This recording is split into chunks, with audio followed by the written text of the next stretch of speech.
Hey y'all, this is Porty 1119. We are here inside the Osage Asphalt Mine, and I believe it's Bennett County, Missouri. This is right near a ready-mix concrete plant. So most likely, based on the name, it supplied their asphalt. It's a conventional room and pillar soft rock mine. Yeah, we got bats in here. That's no surprise. Their roosting season is ending real soon. There was something on the door that was in here. It was control storage. So we're thinking that this might have been used as a underground storage facility at one point, which is actually very normal for room and pillar limestone mines in the state of Missouri. There's a ton of them around Springfield and Kansas City. They call them the underground. Looking right here, we have some timbering holding up the back, which is awful sketchy. I apologize that the light coverage in here is not fantastic on camera. It's actually pretty clear in person. I'm going to estimate that the back in here is approximately 15 to 20 feet high. And the drifts here are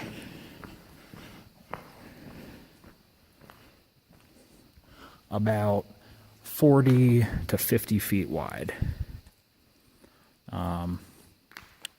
With probably 25-foot pillars.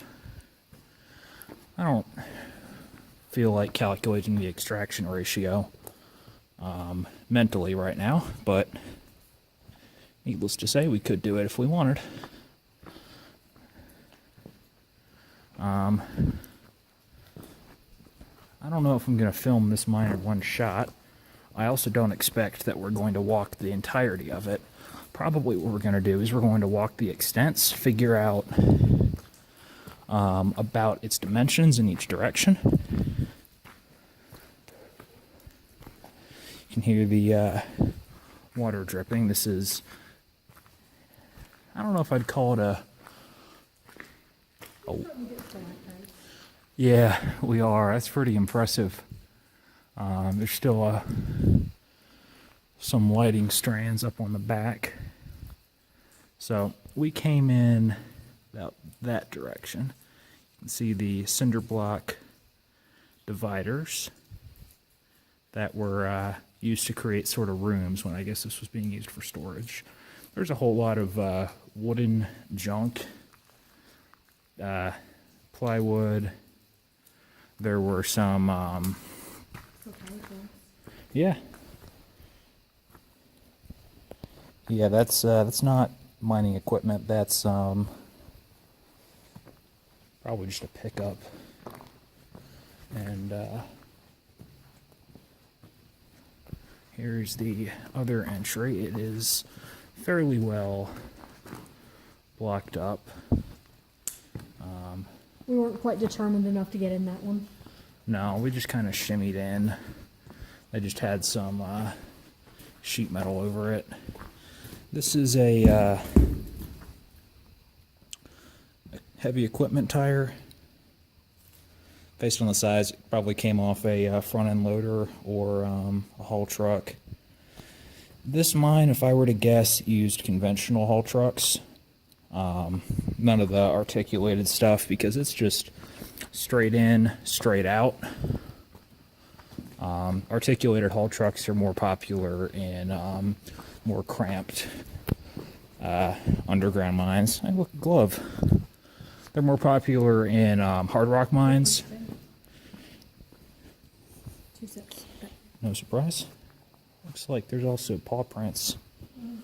Of course, that very well could have been from raccoons or something making the Osage Asphalt Mine their home.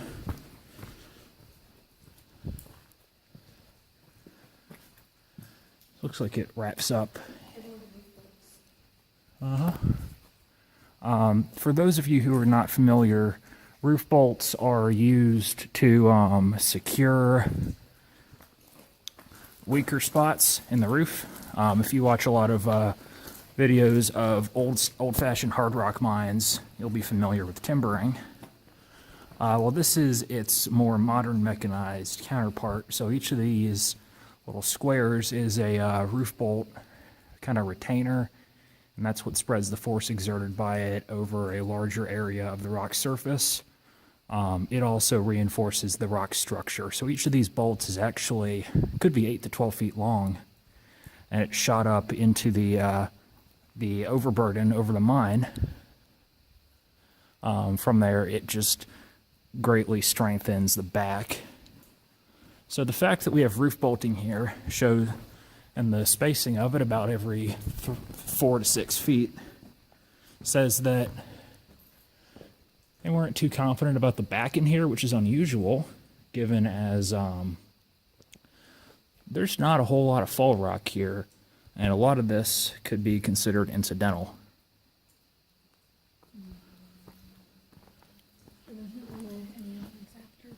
Yeah, we're looking at the pillars.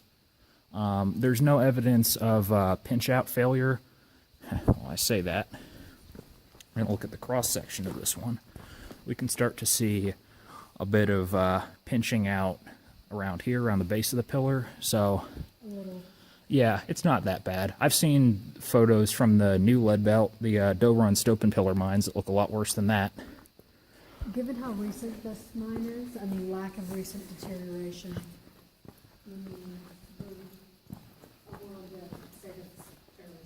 Yeah, I would agree. And up here, we have another entry that is starting to collapse in on itself, or collapse outwards, I guess you might say.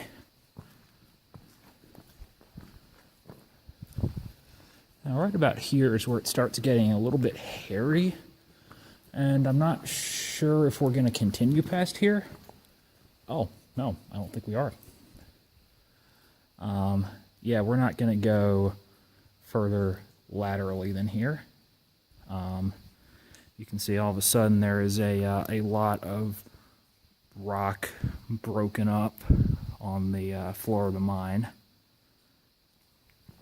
So remember what I was saying about roof bolts? These are roof bolts. They're not supposed to do this. This is kind of a bad sign, and it looks like, given as there is not any roof bolting in this area, and these roof bolts here are starting to come out of the back. So, yeah, there's some rock mechanical interestingness here. Also looks like we may have a sump over there. Let's go take a look at that. Again, I apologize if the video quality is not too good. We're dealing with nearly 1,000 square foot drifts here as far as cross-sectional area goes. Oh, yeah, that's... This is something. It's something, all right. That's interesting. Yeah, it almost looks as if they were starting to excavate downwards here, kind of like what you would call bench and breast, or brow and bluff stoping, where you start stoping on multiple levels. This is a little bit unusual for a limestone mine. Generally, you see this with thicker metal, non-metal ore bodies. I've seen references to it being used in the Madison mine. Yeah, I don't want to... Ooh. Now that's a nasty pillar failure. We're not going to go past about this plane here, because past that I can't really... Yes, yes you can. So if y'all would excuse me, I'm going to stop recording for a moment to take a photo of this most terrifying pillar failure. All right, I'm back. So, if you look, you can see a hole clear through this pillar. I have never in my life seen that before, and I hope to never again. This is something that probably didn't occur while this section of the mine was active. I hope it didn't occur while this section of the mine was active, because this is kind of terrifying. I don't even know what I would do if I were the engineer overseeing this clusterfuck, because you'd almost have to like put a form up around the pillar and concrete it. I don't think that shotcrete would be enough. No. Like, you're risking a pretty bad failure. This... Alright, I'm gonna... There's a deposit of something else in there. Yeah. It almost looks like hematite. Believable. To take a small sample of... Oh. Clay? Yep, that's clay. That explains it. Yep, so we had a pocket of clay in here, and that is what is causing that pillar to fail. So fireworks or explosives? Oh, it's fireworks. Yeah, that's what... That's lead bearing too. It's not a surprise. Plus my eyes are playing tricks on me. Yeah, I see a little bit of that green. That could just be glauconite, or glauconite for those of us here who like striker-fired handguns that you can clean by putting in a dishwasher. I personally prefer 1911s. I don't know. I can't tell with the LED. We'll see with sunlight later. Let me take a look. That looks like glauconite. Go ahead and take some with us. All right. Yeah, so I think that we're going to about wrap it up here for the Osage Sand and Gravel Mine, or Osage Asphalt Mine, excuse me. So looking here, as far as depth goes, we have 1, 2, 3, 4, 5 entries, supported by 4 pillars, as should be expected with room and pillar, by a hell of a long length that I think we will try and count in a bit. This is number 4 if I can clearly see from here. Okay. And we also have the concrete block wall coming up due to them wanting to divide this for storage. Now, some of the old mines around Kansas City are actually really impressive. They have climate control, they have subfloors, I think they have internet data centers contained in a few of them, which, if you take a look at this 20-foot high subterranean cityscape, I imagine you could have data centers and stuff in it. It sounds crazy, but then you start thinking, wait a second, this is insulated from all surface weather conditions short of a catastrophic flood. Wait a second, this is going to be damn near fireproof. It's going to be nuclear explosion proof unless you get a direct hit. It's pretty much indestructible. And there are towns in some areas that are located in abandoned mines. Which was those? I know one in Australia. It's not a surprise. Got another 2 tires here. What's this? Air hose, maybe? All their drilling in here would have been mechanized with jumbos or track drills, so that's not what that's for. Could have been water. Could have been. Random chair. Cinder blocks. Whole bunch of miscellaneous crap, as well as some really cool... Flowstones. Yeah, Yeah. what's starting to be flowstone. That's starting to be a stalagmite. It's actually raised. It is. Yeah, the water here is fairly hard. It's dripping off of this rock bolt here. And the mineral deposits, I guess it would be calcium carbonate maybe in it, are starting to build up on the floor of the mine, and eventually, give it a few hundred years if this is hasn't collapsed on itself, which I doubt it will, this will be a few feet tall. Or taller.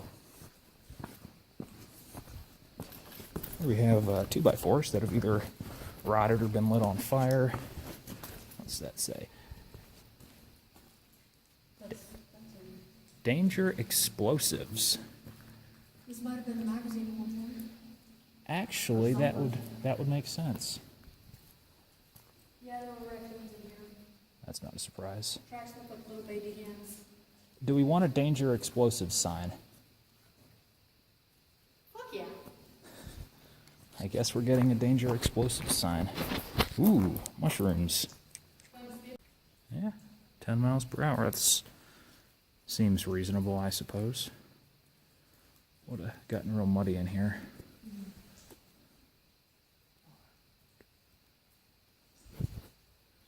More stalactites.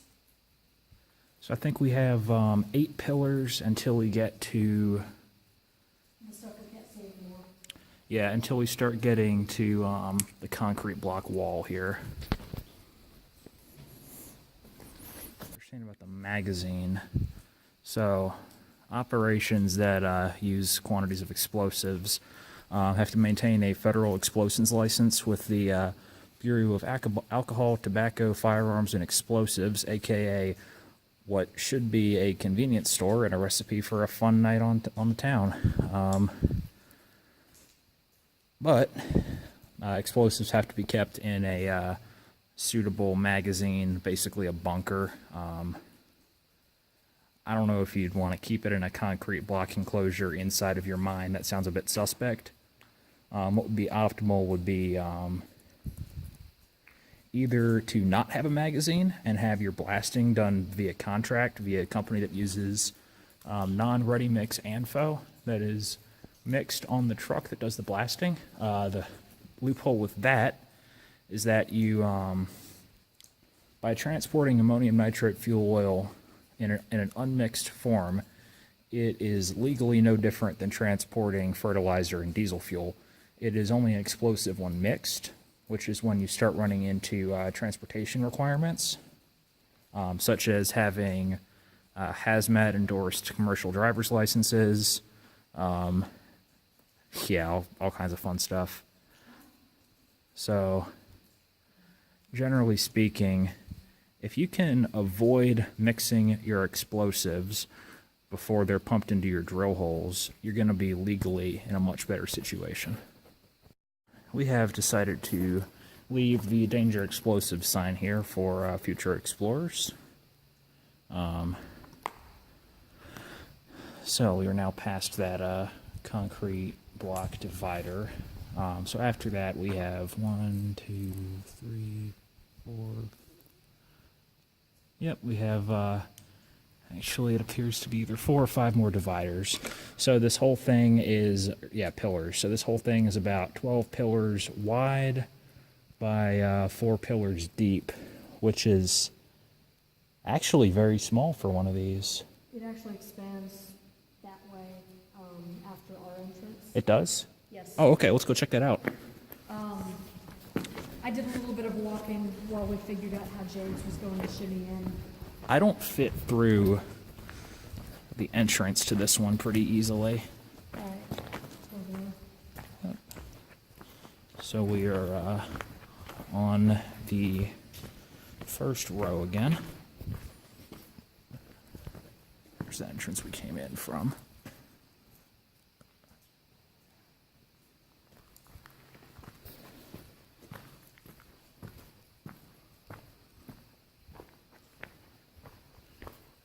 I suppose it does expand laterally or depth-wise.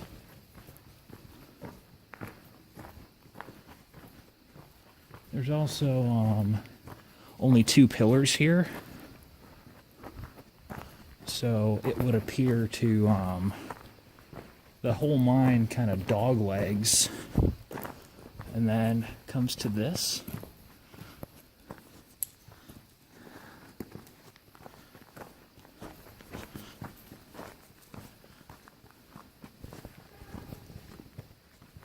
So this might have been the most recent working face. Feels like it. Yeah. if not the most recent in one of them. The roof is not bolted, but the complete absence of fall rock indicates it's actually okay in here. Smells damp, which is what you expect. And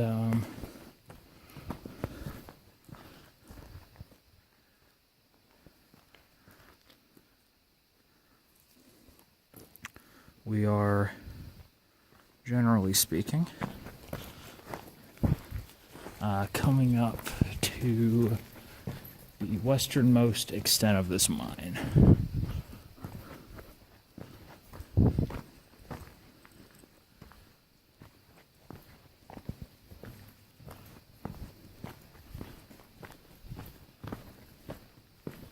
Yep. Here we are. So we have some fires here? Yeah. That's. No. Or does that look like dirt that dropped down from the back? I think it might be bat shit. Guano. Nitrates. Yep, that's bat shit, James. A valuable mineral resource. At least it used to be. And I stepped into the water. Okay. So, this is the furthest extent of the Osage Asphalt Mine. Another pile of guano in that corner. Go figure. Yep. All right. I think we're about ready to start heading out. And this was pillar 18 from the furthest east we saw. Okay. So 18 by 4 pillars is the maximum size of it. And after 1, 2, 3. Yep. The final 3 pillars dog leg to the south. All right. I may include a rough MS Paint sketch of the workings in the final upload to YouTube of this video. So this kind of pseudo pillar here is actually a triple pillar. It occupies 1 pillar, 1 drift, 1 pillar.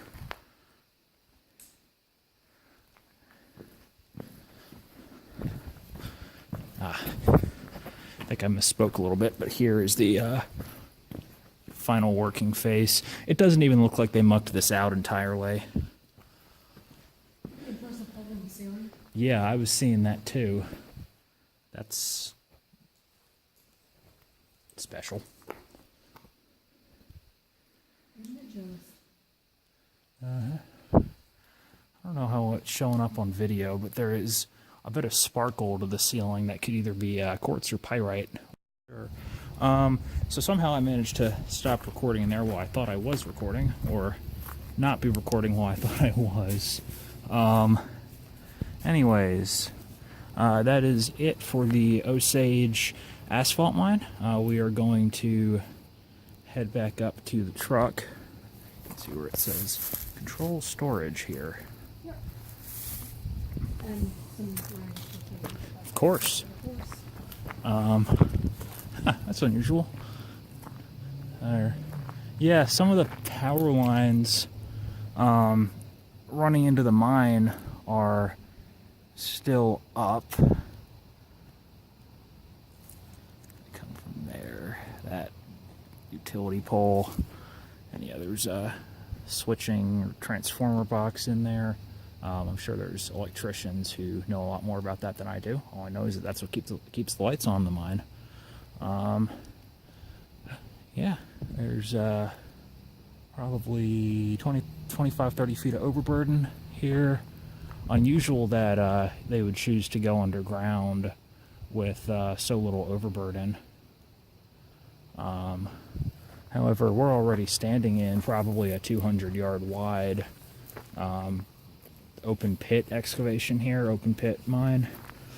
So if I were to guess, because there is a road to the north in the direction of the mine, I'm going to guess that their valuable rock continued under it, and they wanted to continue mining it. And couldn't expand by surface. Right, which would also explain why this is a comparatively short mine. I mean, if we were going to go on the 5 entries, 4 pillars deep, that would give us